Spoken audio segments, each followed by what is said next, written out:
5-ci fəsil. Renat evə qayıtmaq istəmirdi. Yenə Svetlananın nömrəsini yığdı. Nəhayət qız ona cavab verdi.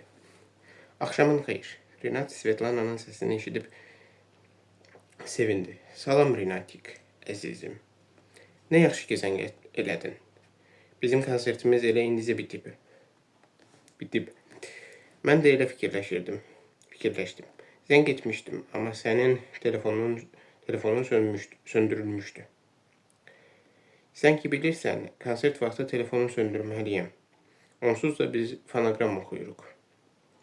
Üstəlik, konsert vaxtı zənglərə cavab versək, tamaşaçılar bunu düzgün başa düşməz. Svetlana güldü. Svetlananın təbiətində uşaq dəzəliyinin mütləq yekəxanalıqla bu cür qəribə şəkildə birləşməsi Renatı həmişə heyrətləndirirdi. Əslində heyrətlənmək lazım deyildi. Svetlana Moskvaya 7 il bundan əvvəl paytaxtda insan həyatının heç bir dəyəri olmadığı vaxtlarda gəlmişdi. Üstəlik o vaxtlar avqust defoltu baş vermişdi. Əvvəl Svetlananı qızın gəncliyindən və təcrübəsizliyindən xoşu gələn Ukraynalı biznesmen saxlanmış. Sonra qız bankir Oganyanın yanına gedir. Ondan sonra məşhur quldur Arsen Moskvinskinin yanında yaşayır. Quldur öldürüldükdən sonra Svetlananın həyatında bəzi çətinliklər yaranır. Lakin qız qısa vaxtda onların öhdəsindən gəlir. Gözəl üzü və bədən quruluşu sayəsində özünə tezliklə iş tapır. Orkestr, eskort model biznesmenləri müşahidə etmək üçün tutulmuş və istənilən xidmətə hazır olan qız kimi xaricə getməyə başlayır. Bu cür səyahətlərin qiyməti adətən $10,000 dəyərində olur. Prodüser Igor Furmanov onu tapanadək beləcə davam edir. Furmanov ona yeni yaradılmış Maladoy Sessiya qrupunda işləməyi təklif edir. Sonralar qrupun tamaşaçı tanınması və təbliğ olunmasını Albert Mikhailoviç Bronstein öz öhdəsinə götürür. Məhz Bronstein Maladoy Sessiya qrupunu xeyli məşhurlaşdırır və daimi gəlir gətirən qrupa çevirir. Renat bütün bunları yaxşı bilirdi. Onun şəxsi katibi Tamara Şəripovun bu ucuz müğənnizliklə əlaqəsinə qısqanclıqla yanaşaraq Svetlananın keçmişi haqqında bütün məlumatları ona vermişdi. Lakin Renat üçün fərqi yox idi. Əvvəla qız onun xoşuna gəlirdi. İkincisi, Svetlana ilə birlikdə olmaq çox maraqlı idi. Gənc qadının kişilərlə əvvəlki əlaqələrindən qazandığı təcrübə öz təsirini göstərirdi. Renat Svetlana ilə görüşməzdən əvvəl təsəvvür belə etmirdi ki, onun ağlına da gəlməyən hansısa hərəkətlər qadınların xoşuna gələ bilər. Bəzən qız istəyirdi ki, Renat onun yumuşaq yerinə şapalaq vursun. Bəzən də mənşəyi bilinməyən hansısa bir maz tapıb gətirirdi. Bir sözlə, onun yataqdakı fantaziyaları çox geniş idi. Əvvəllər bu Renatı qızıqlandırırdı, lakin sonra əyləndirməyə başladı. Hər halda Svetlananın həyatında olmuş bütün kişilər onun üçün keçmişdə qalmışdı. Qız inandırırdı ki, Renatla tanışdıqdan sonra başqa kişilər onun üçün mövcud deyil. Tədricən Şəripov onun əyləncələrinə, dəyişkən təbiətinə alışdı. Sveta yataqda olduqları zaman ondan təklikdə hər hansı bahalı bir hədiyyə tələb edir, həmişə də istədiyini alırdı.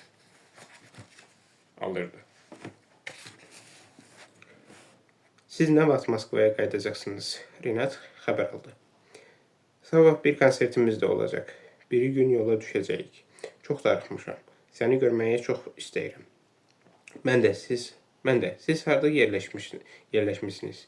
Yaxşı yerdir. Dnepr otelindəyik. Xreşatik, Ukrayna dilində Xreşatik. Kiyev şəhərinin mərkəzi küçəsi. Xreşatikdə yerləşir. Pis deyil. Bir sözlə yaşamaq olar. 2 gündə görüşərik. 1 sutka. Yox, 3 sutka. Mənim evimdə oturub heç yerə çıxmarıq. Yeməyə sifariş verərik. Qoy sənin Kerberlərin Yunan mifologiyasında Aidin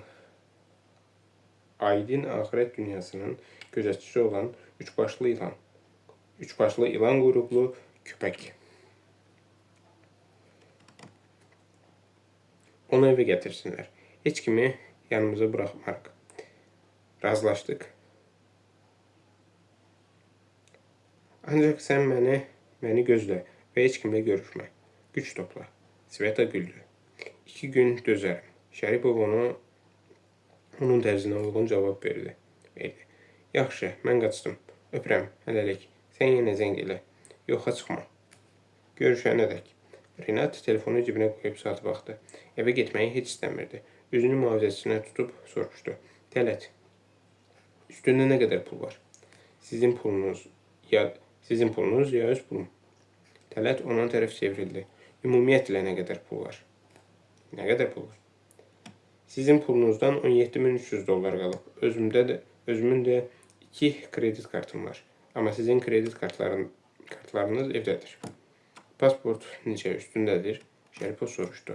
Əlbəttə. Pavellə mən bütün sənədləri özümüzlə gəzdiririk. Tələt izah etdi.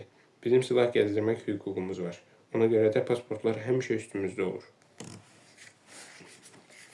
Yaxşı, Renat fikirli halda dedi. Bəs mənim pasportum hardadır? Bizim maşında, Tələt xatırlatdı.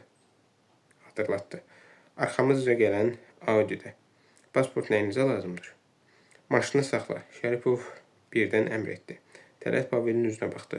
Oy, malca əyləc bastı. Audi'də dayandı. O biri maşından pasportumu gətir. Renat göstəriş verdi. Oradakıları da evə burax. Maşını isə bizim həyətə qoysunlar. Tələt artıq sual verməyi xoşlamırdı. O ümumiyyətlə çox danışmazdı. Mercedesdən çıxıb Audi'yə yaxınlaşdı. 1-2 dəqiqədən sonra ikinci maşın yola düşdü. Tələt Şəripovun pasportunu gətirib maşına oturdu və arxaya çevrilib ağasının sonraki əmrini gözlədi. Kiyevə. Renat əmr etdi. Sür Kiyevə. Maşınla gedirik, yoxsa hava limanına sürsün. Tələt heyrətlənməmişdi. Sadəcə dəqiqləşdirmək istəyirdi. Maşınla. Renat gülümsədi. Elə bu dəqiqə gedirik. Zənnimcə səhərə kimi çatarıq. Tələt Pavelin üzünə baxdı. O isə çiynini çəkib dedi. Bu mənim xoşuma gəlir. Mən hazır. Dayan. Tələt daha təcrübəli və ağıllı adam idi. İş burasındadır ki, biz Kiyevə dərhal gedə bilmərik. Niyə? Biz bu maşını icarəyə götürmüşük. Tələt izah etdi. Onunla dövlət sərhəddini keçmək olmaz. Həm də üstümüzdə silah var. Bizi buraxmaya bilərlər. Ya da sərhəddə tutub saxlayarlar. Onda təyyarə ilə gedək. Renat qərar aldı.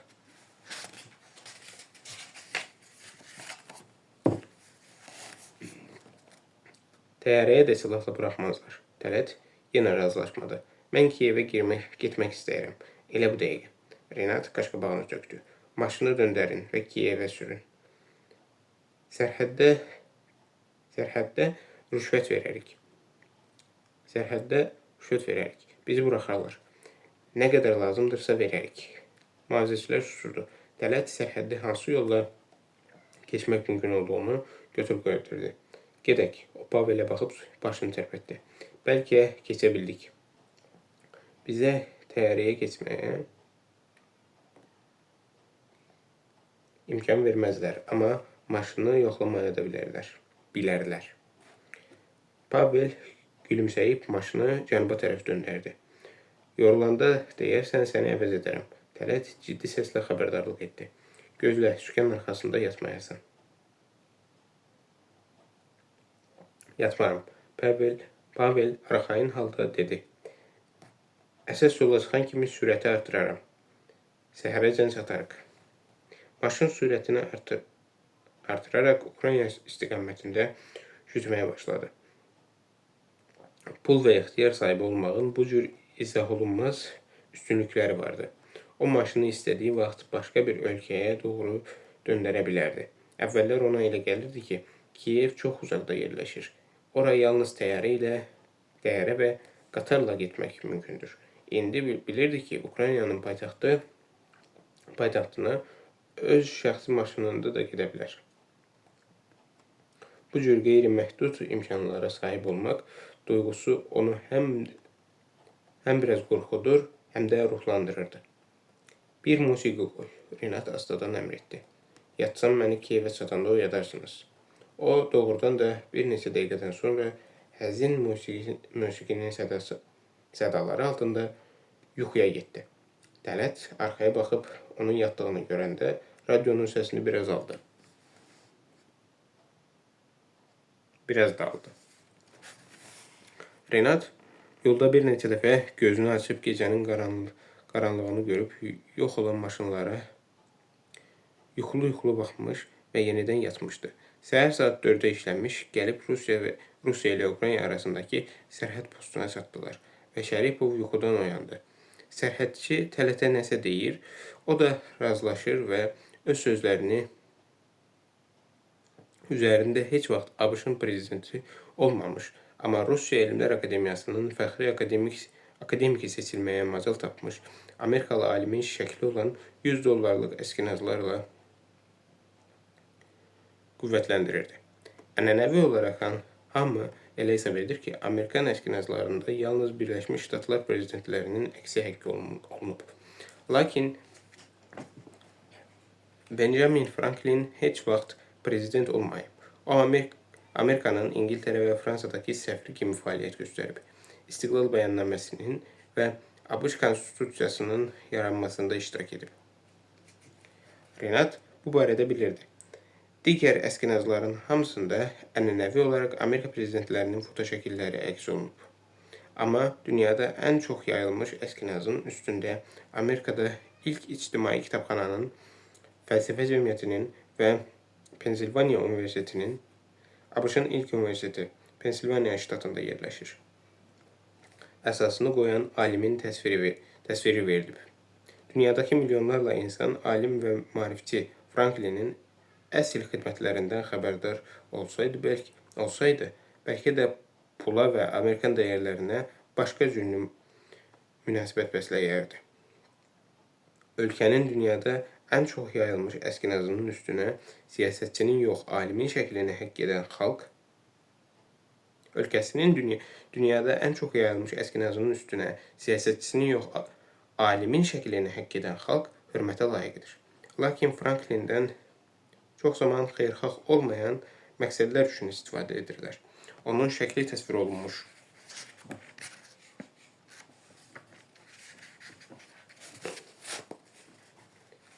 Kağızlar dünyadakı dəyərlərin ən yaxşı aktivlərinə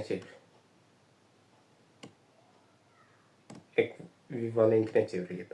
Onların vasitəsilə plastik əməliyyat etdirib yeni sifət sahibi olmaq, satın almaq, başqa sənədlər düzəltdirib yeni həyat yaşamaq, yeni ev, yeni sevgili, silah, yaxud narkotik maddələr əldə etmək olar. Həmin iri alınlı alimin şəkli təsvir olunmuş pullar şeytanın rəmzinə çevrilib və şəri təcəssüm etdirir. Renatı yenə yuxu apardı. Onlara getmək üçün necə icazə verdiklərini, Tələtin nə vaxt düşkanın arxasına keçərək yorulmuş Paveli əvəz etdiyini görmədi. Tələt Kiyevin yolunu yaxşı tanıyırdı. Çünki qardaşı uzun illər boyunca Qulşenkonun Ukraynanın paytaxtında böyümüş bir adamın mühafizəçisi olmuşdu. 4 saat yarım da yol getdikdən sonra Kiyevin mərkəzinə çatdılar və maşını Молодой Сердце musiqi qrupunun yerləşdiyi mehmanxanaya tərəf sürdülər. Renat Kiyevin uşaqlıqdan ona tanış olan küçələrinə, Dnipro otelinin yerləşdiyi Kreşatikə tamaşa edirdi. Tələt Oskan arxasında oturmuş mühafizəçini səslədi. Elə bir yerdə saxla ki, gül də ala bilək. Yaxşı bir dəstə olsun. Maşın bir neçə dəqiqədən sonra gül mağazasının qabağında dayandı. Pavel böyük bir qızıl gül dəstəsi aldı. Renat və onun mühafizəçiləri otelə daxil olanda saat 8-ə qalırdı. Salonda dayanmış keşikçi Renatın əlindəki güllərə baxdı. Amma bir söz demədi. Pavel növbətçi qadına yaxınlaşdı. Svetlana Lazovaya hansı nömrədə qalır? O yavaşca soruşdu. Biz belə məlumatlar vermirik. Təxminən 40 yaşlarında cavan, yumru sifət qadın bildirdi. Dostu onun yanına gəlib. Pavel izah etdi və piştaxtanın üstünə $100 əskinas qoydu. Deyə bilərsinizmi? Qız hansı nömrədədir? Görürsünüzmü? O hətta gül də gətirib. İndi baxaram. Növbətçi qadın gülümsədi. Renat otağın nömrəsini öyrəndikdən sonra Svetlana'nın yanına qaçmağa başladı. Tələsdi. Onun necə sevinəcəyini təsəvvür edirəm, fikirləşdi. Svetlana'nın ağlına da gəlməzdi ki, mən Kiyevdə olmaq üçün bu cür qeyri-adi bir üsul seçmiş, bütün gün maşınla yol gəlmişəm. Bütün gecə maşınla yol gəlmişəm. Məni salonda gözləyin, Renat dedi. Sonra fikrini dəyişdi. Yox, mən orada yuvana bilərəm. Özünüz üçün bir otaq tutun və dincəlin. Lazım olsanız çağıraram. Dələt razılıqla başını tərpətdi və heç nə soruşmadı. Renat mühafizəçisinin məhz bu özünə məxsus nəzakətini, artıq sual verməmək vərdişini çox bəyənirdi. O, pilləkənlə yuxarı çıxdı və nömrəni axtara-axtara dəhlizlə getməyə başladı. Xidmətçi qadınlar otaqları yığışdırırdı. Renat Svetlana'nın nömrəsinin yanındakı otağın qapısının açıq olduğunu gördü və açıq qapını astaca döydü. Təxminən 60 yaşlarında olan xidmətçi qadın səslə otaqdan çıxıb soruşdu. Sizə nə lazımdır? Onun boyu balaca idi. Saçlarını örtmüşdü. Bu da yaşına görə biraz gülməli görünürdü. Sizdə qonşu otağın açarı varmı? Renat pıçıltı ilə xəbər aldı. Var. Qadın başını tərpətdi. Bəs niyə belə yavaş danışırsınız? Mənim qadın dostum həmin otaqda qalır. O izah etdi. İstəyirəm içəri girib ona sürpriz edim. Siz açarı mənə verə bilərsinizmi?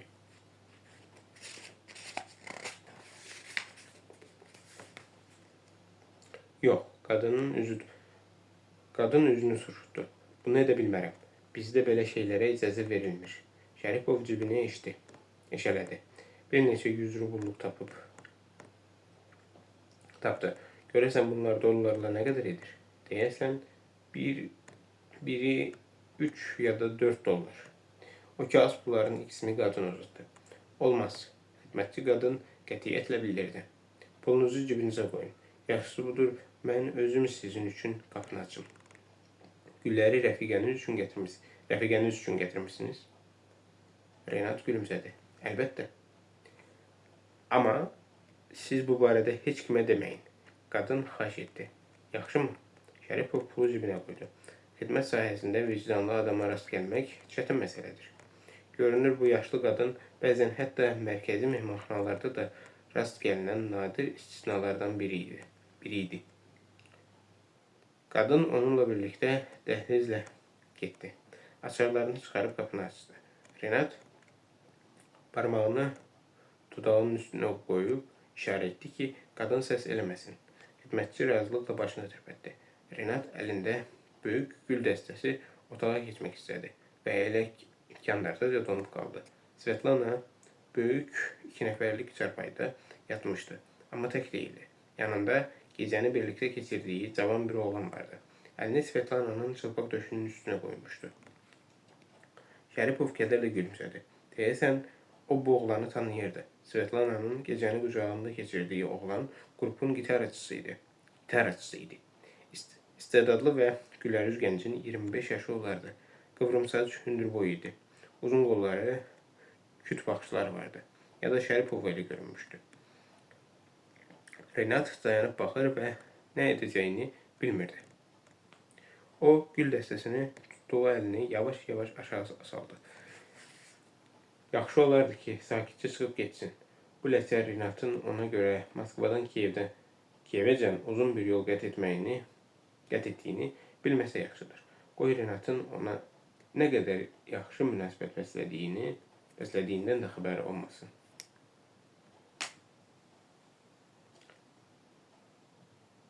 Heç bilməsin ki, Renat onun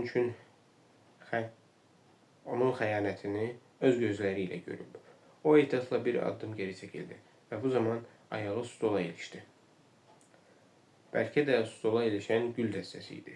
Çünki dəstə çox böyük idi. Cavan oğlan gözünü açdı. O nə baş verdiyini anlamır, qorxa-qorxa Şəripova baxırdı. Gitarəçi qarşısında dayananın kim olduğunu bilir və dəhşətlə gözləyirdi ki, bu dəqiqə milyarderin çəngülənləri otağa soxulub onu qorxunc ölümün əlinə verəcəklər. O əlini Svetlana'nın döşünün üstündən çəkdi və bu vaxt qız oyandı. O nə baş verdiyini dərhal anladı. Renatı görən kimi çığırıb oğlanı itələdi. Sanki oğlan öz otağını tapa bilməyib, təsadüfən onun yatağından uzanmış kənar bir adam idi. Renat dinməz söyləməz Svetlana'ya baxırdı. Zavallı gitarəçi bədənini adyalla örtməyə çalışdı. Amma gənc qadın onu bir də itələdi. Oğlan döşəməyə yıxıldı və adyalı da arxasınca çəkdi. Svetlana heç olmasa adyalın bir hissəsini özündə saxlamaq istəyirdi. Amma bunu edə bilmədi.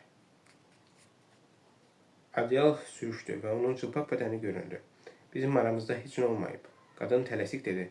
Renat hələ bircə kəlmə də deməmişdi. Svetlananı ən çox qorxudan da bu idi. Gənc qadın adyalı zorla özünə tərəf çəkdi. Onun bədbəxt məşuqu artıq müqavimət göstərmirdi. O, çılpaq və acınacaqlı vəziyyətdə döşəmənin üstündə uzanmışdı.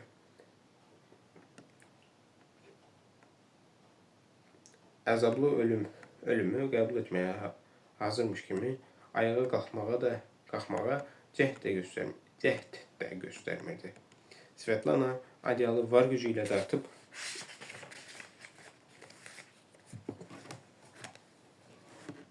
aldı və üstünü örtdü.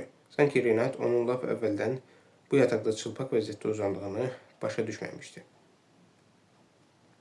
Belə alındı. Qadın nə deyəcəyini bilməyən beynində sürətlə götür-qoy edirdi. O, qurumuş dodaqlarını yaladı. Dəqiq bilirdi ki, bütün hallarda hər şeyi danmaq lazımdır. Var gücü ilə danmaq, aşkar görünənlərə rəğmən inkar etmək. Həyat təcrübəsi ona məhz bu cür davranmağı diktə edirdi. Lakin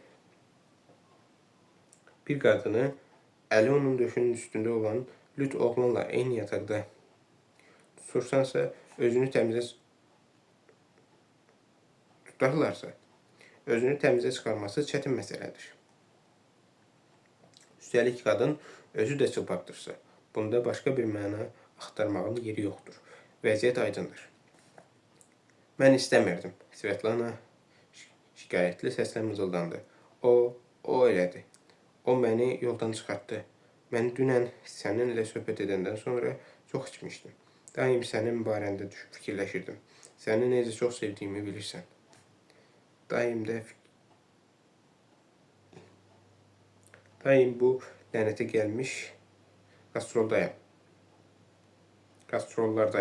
Həmişə də tək tənha. Dünən mənim üçün ağır gün idi. Çox ağır gecə idi. Düz sözümdür.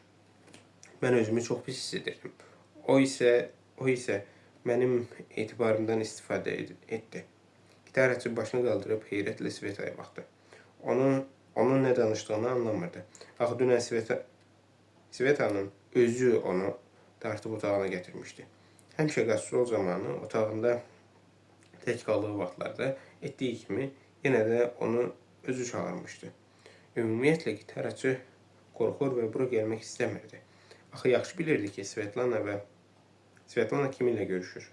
Bahalı geyimlərin, zinət əşyalarının xərcini kim çəkir? Onun özü çağırmasaydı, oğlan heç vaxt buna cürət etməzdi. And içirəm ki, o elədi. Sveta titrək səslə təkrarladı. O hətta indi də çox gözəl görünürdü. Renat dinib danışmadan ona baxırdı.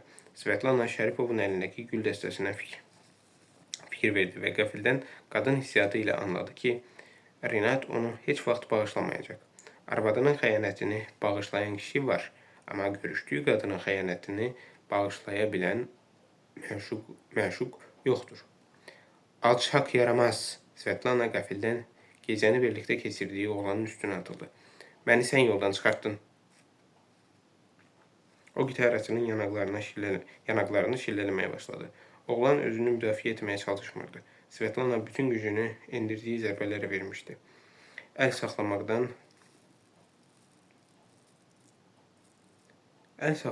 ortaya sükut çökəndə Renatın danışmağa başlayacağından qorxurdu. Adyal sürüşüb aşağı düşdü, lakin qadın artıq buna fikir vermirdi. Başından və çiyinlərindən saysız-hesabsız yumruq zərbələri alan gitaraçı yavaş-yavaş ondan aralanmağa başladı. Lakin hələ də özünü qorumağa cəhd göstərmirdi. Sən məni necə yoldan çıxartdın? Necə oldu ki, mən sənə təslim oldum? Svetlana'nın səsində həqiqi bir ümidsizlik vardı. Yaxşı başa düşürdü ki, Renatla münasibətinin pozulması son aylarda qazandığı mövqeyinin və ağlasılmaz gəlirin itirilməsi deməkdir. Bəsdir. Renat qəfildən asta səslə dedi. Tamaşa göstərmək lazım deyil. Sən də səhnədə deyilsən. O məni aldatdı. Svetlana ağlamağa başladı. And içirəm ki, o məni aldatdı. Sən qız uşağı idin, o isə sənin bakirəliyini pozdu. Şəripov onu sancdı. Axmaq kimi sənə inandım. Mənə demişdilər ki, sənin kimilərini dəyişdirmək mümkün deyil. O dərəcədə pozulmuşsan ki, səni tək qoymaq da olmur.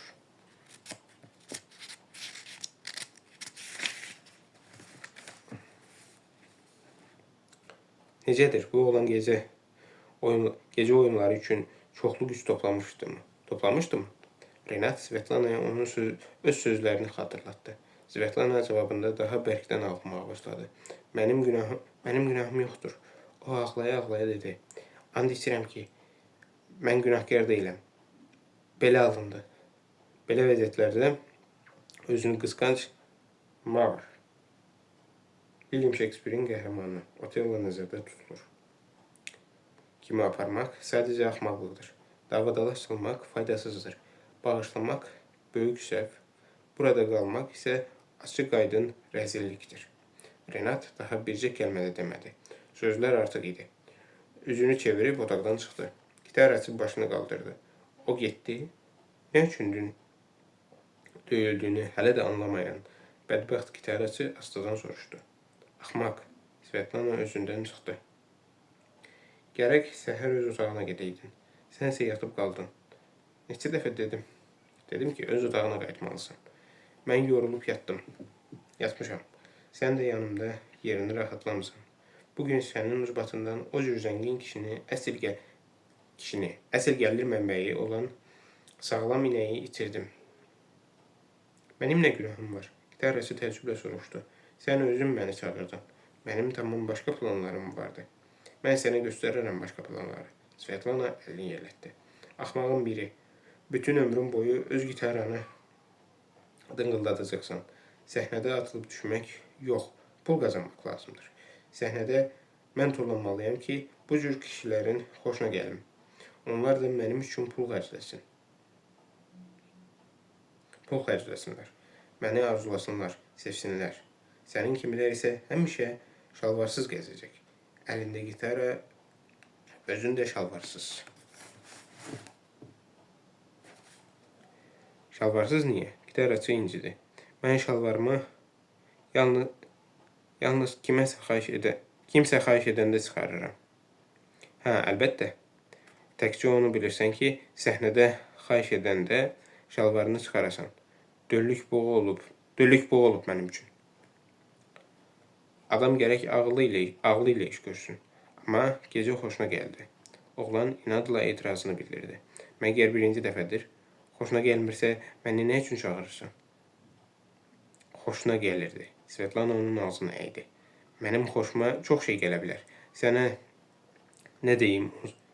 Onsuz da heç nə alınmır. Anlamırsan. Gör sənin ucbatından necə bir kişini itirdim. İndi onu necə geri qaytaracağam? Başqasını taparsan. İdarəçi ayağa qalxdı. Svetlana ona baxdı və birdən gülümsədi. Sənin kimisini tapmaq asandır. Kişilərin hamısı birdir. Sən bir özünə bax. Hələ də sakitləşə bilmirsən. Onun kimisini isə tapmaq çətindir. Bu sənin həll edəcəyin məsələdir. İdarəçi çalğıçı məntiqli cavab verdi. Bir şeyi başa düşmürəm. Məni niyə döydün? Sənə nə pislik eləmişdim. Başa düşməzsən də, Svetlana nifrətlə cavab verdi. Bir halda ki, dərhal anlamamısan, deməli heç vaxt anlamayacaqsan. Renat dəhlizə çıxanda yaşlı xidmətçini gördü və gül dəstəsini ona uzatdı. Alın. Qız gülü bəyəndi mi? Bəyənmədi. Qadın gülümsədi. Bəyəndi. Mən qızı bəyənmədim. O gülü qadına verib pilləkənə tərəf addımladı. Xidmətçi qadın onun ardınca xeyli baxdı. Renat mehmanxananın salonuna döndü. Düşdü və mühafizəçilərə zəng etmək istədi. Ancaq sonra fikirləşdi ki, onların yanında pərt olacaq. Onlar dərhal xoşagəlməz bir hadisənin baş verdiyini anlayacaqlar. Qadınla bir neçə dəqiqəlik görüş üçün bütün gecə yol gələrsən və geri qayıdırsan. Yox, o bu cür rüsvayçılığa dözə bilməzdi. Ayaq saxladı. Deməli, hələ də başqalarının rəyinə əhəmiyyət verirdi. Deməli, başqalarının onun barəsində nə fikirləşdiyi Renat üçün vacib idi. Bu nə axmaq vəziyyətdir. Axı, heç nəyə fikir verməməyə çoxdan alışmalı idi. Lakin bacarmır. Buna görə də mühafizəçiləri çağırmayacaq. Yaxşı olar ki, mehmanxanadan çıxsın və şəhər geçsin. Sonra onlara zəng edib deyər ki, dalınca gəlsinlər. Belə yaxşıdır. Onda heç kim heç nə anlamaz. 5-ci fəslin sonu.